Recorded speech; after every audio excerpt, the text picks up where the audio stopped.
โหโอ้ยจัดน้ำแห้งเนี่ย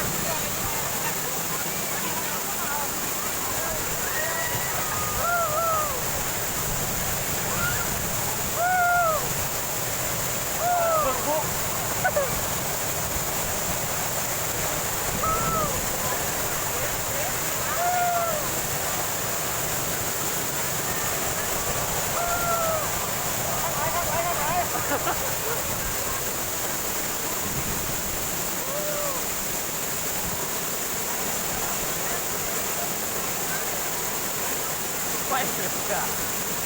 สักขาแล้วมันเนี่ย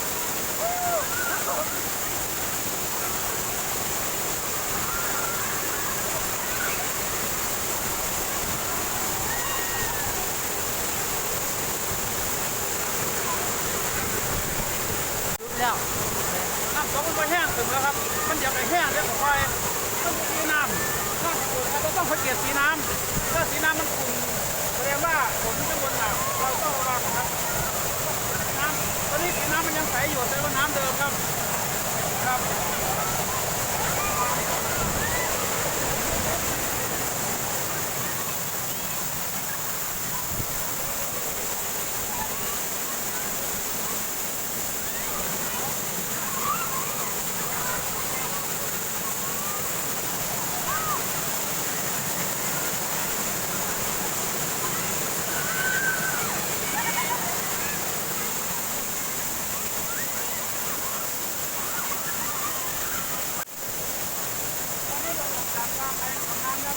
รถจากต้นแรกของน้ำครับถ้าเขามาลงจมหมอนน้ำไม่ค่อยๆครับน้ำค่อยๆน้ำครับ น้ำนี่ละ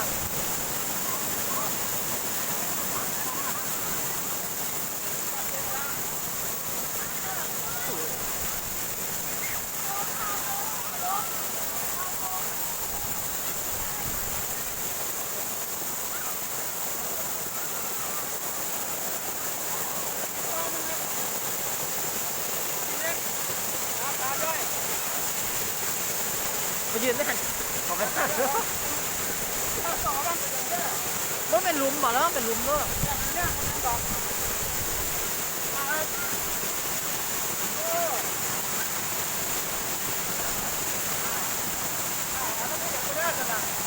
ฮะโอ้ครับตัวเจนครับตัวเจนมาลงอ๋อ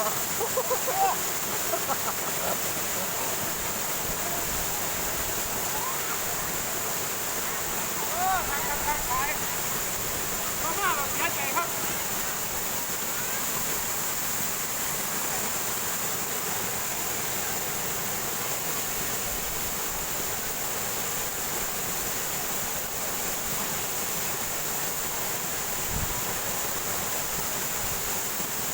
ผู้ใดตัวเต็มคนเอ็นเด้อผู้ใดตัวเต็มคนเอ็นเนี่ยไม่ต้องให้เขาบีบยากครับเนี่ยไปยืนที่ตรงนี้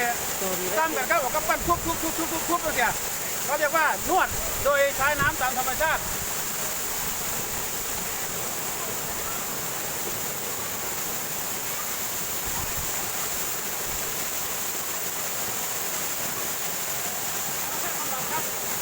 เลือกเล่นครับเลือกตามน้ำใส่ครับเลือกน้องครับใช่ก็เอาเรื่องทุกเรื่องนะโอ้ดีนวดขาได้เนี่ย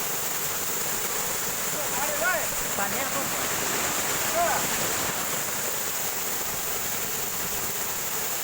เป็นรถไหนคิดว่าไงนวดเต็มขาจุ่มนะ โอ้ยอยากไปโทรศัพท์เบิ้งการนวดเส้นครับบัดเนี่ยเบิ้งการนวดเส้นครับเอาขาย้อนไปมันสีกระจังเขาทุกขาเนี่ยครับ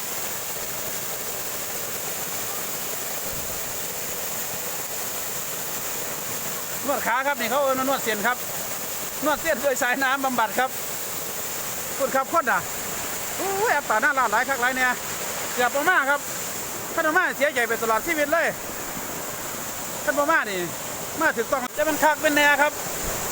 คักแนง่ามีดีท ขั้นโมมานี่เสียใจขนาดแบบมาแล้วดิคุ้มค่าขนาดเลยคุ้มค่าครับคุ้มค่าอีหลีมาเที่ยวด้วยครับน้ำตกทำพระผู้งัวอำเภอแท่กาจังหวัดบึงกาฬครับผมหลดหยอกกับน้องค่ายอยู่บ่อตะกอนประสิทธิ์กับน้องค่ายนะครับครับ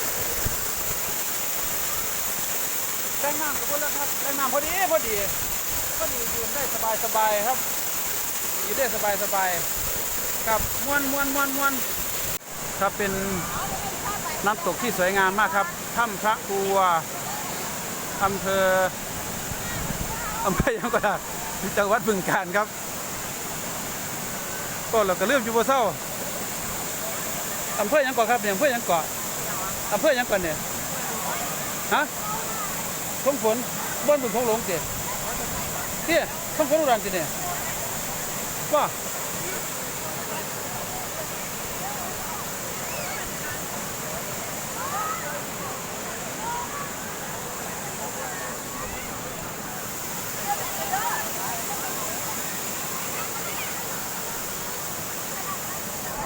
เมื่อนี้มาอยู่น้ำตกทำพระยืนทันลายสิสัมภาษณ์น้ำทำพระผู้งัวอำเภอยังเกาะอำเภอเซกาบางนึงคุณลุงที่ว่าทุ่งฝนกันนะทุ่งว่าทุ่งฝนเนี่ยสมผันถามว่าทุ่งฝนอำเภอเซกาครับจังหวัดบึงกาฬครับจังหวัดบึงกาฬเอาผู้บอกว่าได้ป่านนี้เป็นไงคุณสอบเป็นไงมวนบ่มวนคือบนล่องเหรียญน้ำครับครั้งนี้ครั้งแรกในชีวิตเหลือเที่ยวแรกในชีวิตเหลืออีกเที่ยวแรกในชีวิตครับฝนตกได้บาดเนี่ยถุงเข้ามาใส่กล้องแม่ถุงพลาสติกเขาสวมกล้องแม่กล้องตัวใหญ่น่ะโอ้ยครับสุดยอดครับเขาบอกว่าในแองกาล่าของเราเนี่ยงามอันนี้ผมว่างามกว่าเพราะมันสัมผัสได้ครับน้ำตกในแองกาล่าเราเนี่ยมันสัมผัสไม่ได้ครับเราแค่ไปยืนดูบนฝั่งครับ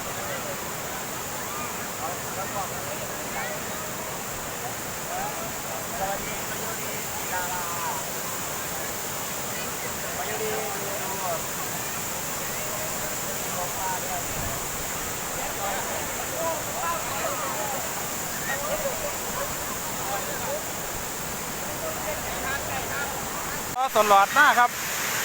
สลอดมากฮอดอันบึงอันอำเภอยังขวา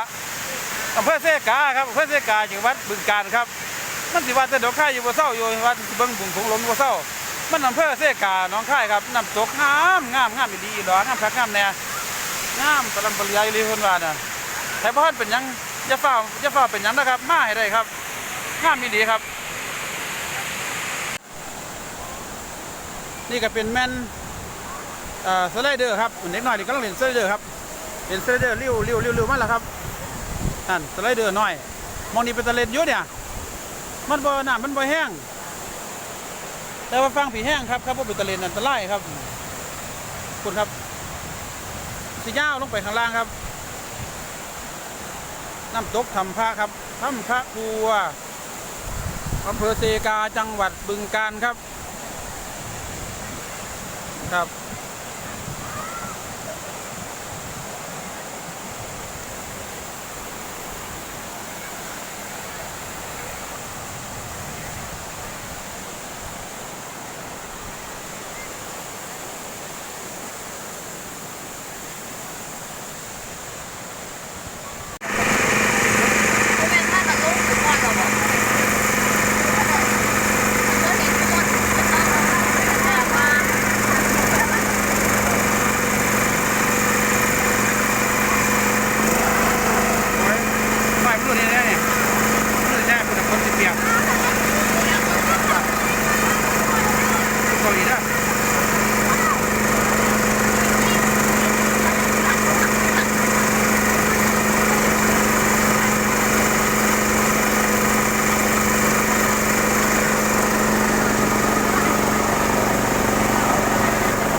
มันลงไปว่าไรก็ไม่ได้ลงไป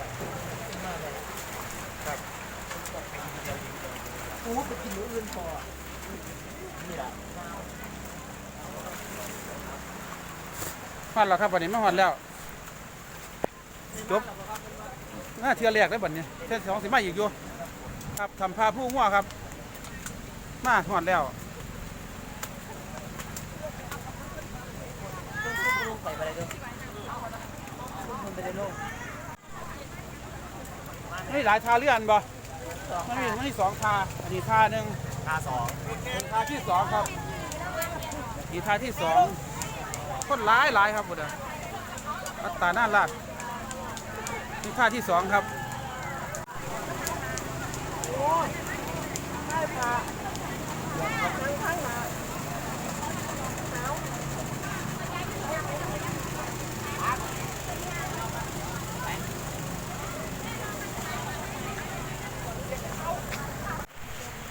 เปียกครับเปียกหมดเนี่ย ดีกว่า ร้อนขยะ